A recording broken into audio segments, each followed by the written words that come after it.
Bon matin. Ce matin, on va parler d'un sujet ou d'un personnage que j'ai appris à aimer ou j'ai découvert son livre au cours de cette année à l'école du dimanche puis dans d'autres cours. On va parler un peu de Néhémie ce matin. Donc, l'histoire de ce matin sera dans Néhémie 1. On va pas lire tout le chapitre, mais c'est l'histoire, la prédication de ce matin va se baser sur Néhémie du verset 1 à 11. Donc, le sujet de ce matin, c'est, pour commencer, ce sera une question. Est-ce que je suis une sentinelle pour ma famille? Au cours de la prédication, vous allez faire votre réflexion. Vous allez voir est-ce que vous êtes une sentinelle pour votre famille. Et ensuite, à la fin de la prédication, ce sera un encouragement à être une sentinelle pour votre famille. Donc, c'est quoi une sentinelle? Aujourd'hui, on est 14 juillet, on parle de prise de la Bastille. Une sentinelle, ce sont des guetteurs, ce sont des personnes qui sont là. Ils étaient postés sur des murailles ou sur une tour afin de veiller, d'avertir. Donc, ce matin, c'est un encouragement à être des sentinelles pour votre famille. C'est pas maman ou papa, mais c'est tout le monde. Les enfants aussi, vous devez être des sentinelles pour votre famille. Maintenant, on va voir les étapes ou quel est le travail que fait un sentinelle. Premièrement, un sentinelle ou une sentinelle, c'est quelqu'un qui commence à se renseigner. Quand j'ai ma famille, ma femme, mes enfants, comment ils vont? Est-ce que j'ai une idée de ce qu'ils traversent? Donc, la première partie pour une sentinelle, son premier travail, c'est qu'il va se renseigner. Et c'est ce qu'on va trouver dans Néhémie, le chapitre 1, verset 1 à 3, où on voit que les frères de Néhémie, ils étaient sortis de Jérusalem, puis quand ils sont venus, Néhémie a commencé à se renseigner sur l'état des Juifs de Jérusalem, comment ils allaient, qu'est-ce qu'ils traversaient. Et ça, c'est une conversation que très souvent, peut-être qu'on devrait avoir. Et c'est une conversation quand Naomi, ma femme, après mon travail ou après une semaine, la première question qu'elle me pose, c'est comment a été ta journée ou comment a été ta semaine. Ça, c'est la partie la plus facile. Je n'ai qu'à répondre ça a été bien ou ça n'a pas été bien. Mais la deuxième phrase, c'est cette phrase que je n'aime pas trop, c'est raconte-moi ta journée. Donc, dans raconte-moi ta journée, c'est à cette partie-là qu'elle va se renseigner. Comment a été ma journée? Qu'est-ce que j'ai traversé? Est-ce que j'ai eu des déceptions? Est-ce que j'ai eu des rejets? Est-ce qu'au cours de ma journée, il y avait un code, il y avait quelque chose qui me donnait des problèmes? Est-ce que j'ai reçu une nouvelle qui m'a traumatisé? Donc, ce sont des informations qu'elle va recueillir à travers cette première étape. Donc, après une journée, ce serait bien, c'est un encouragement, ce serait bien d'avoir une conversation avec ses enfants. Comment ça a été à l'école? Qu'est-ce qui s'est passé? Comment, avec votre femme, après le travail, comment ça a été? Est-ce que tu as rencontré des choses difficiles? Puis, la deuxième étape, qui est plus importante, c'est qu'est-ce que tu vas faire avec ces informations-là? Est-ce que ces informations que je reçois, est-ce que je suis indifférent par rapport à ça? Est-ce que, OK, tu n'as pas une bonne journée, je m'en fous?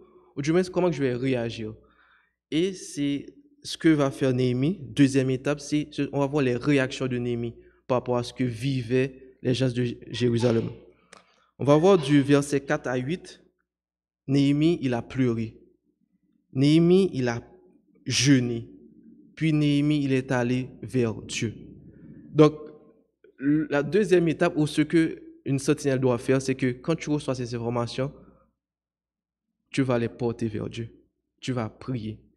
Et c'est dans cette deuxième étape que je me rends compte que ce que Naomi faisait en me racontant, en me posant cette question-là, dans la deuxième étape, c'est là que je vais voir voici les raisons de cette première étape.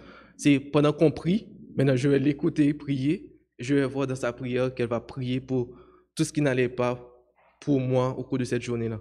Donc, cette étape-là, c'est une étape importante où quand on a sa femme, son mari, ses enfants, quand ils traversent des choses, quand vous savez qu'ils traversent des choses, là maintenant, on va vers Dieu.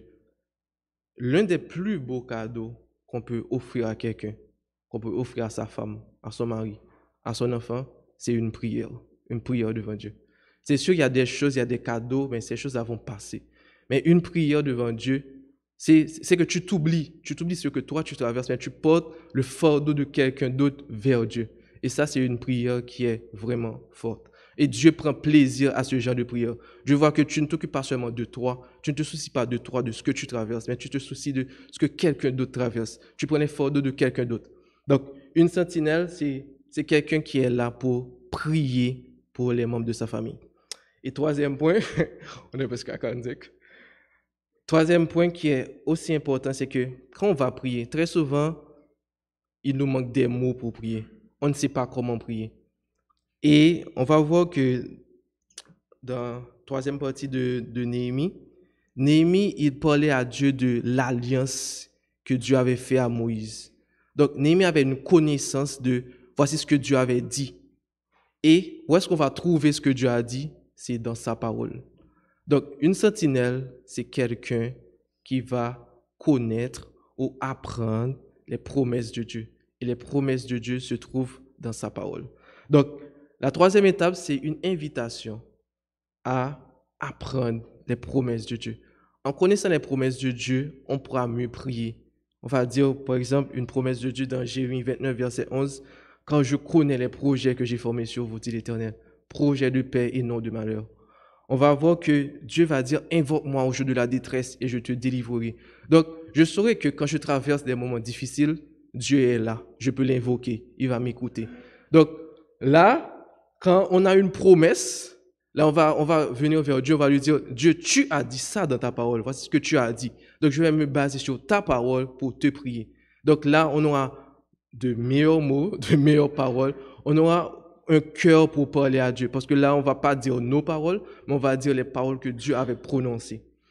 Donc, là, en résumé, une sentinelle, donc c'est vous qui allez voir à quelle étape vous êtes. Est-ce que vous êtes des sentinelles de votre famille? Est-ce que ce sont des choses que vous avez l'habitude de faire? Si oui, c'est parfait. Sinon, il n'est jamais trop tard pour commencer. Donc, aujourd'hui, c'est une invitation à prendre un moment pour se renseigner, parler, avoir des conversations avec vos membres, les membres de votre famille, votre enfant. Puis, il y a quelque chose qui m'a vraiment marqué quand j'étais petit et jusqu'à présent, peut-être que mes parents ne savent même pas ça. Très souvent, quand je dormais, ma mère ou mon père, il rentrait de ma chambre et il priait pour moi. Mais moi, je dormais, donc je ne savais pas. En fait, il ne savait pas que j'étais éveillé, que je savais qu'il priait pour moi. Donc là, je sais que, wow, mes parents prient pour moi. Ça fait une différence. Quand tu sais que quelqu'un qui t'aime prie pour toi. Donc, ce matin, c'était fort sur mon cœur. On va faire un geste ce matin. Et c'est très facile parce que on va voir que les familles, vous êtes assis l'un à côté de l'autre. Donc, ce qu'on va faire ce matin, on va se mettre debout. Mari et femme, vous allez vous tenir la main. Mère, enfant, vous allez vous tenir la main et vous allez prendre un moment, 2-3 minutes. On va prier ensemble. On va prier ceux qui n'ont pas sa femme avec lui ou son mari avec lui. Vous allez prier pour quelqu'un ou un membre de votre famille. Donc, ce que vous allez faire, vous vous tenez la main, mari et femme, mère et enfant. Puis, vous allez prendre un moment, vous allez prier. C'est pas moi qui vais prier pour vous.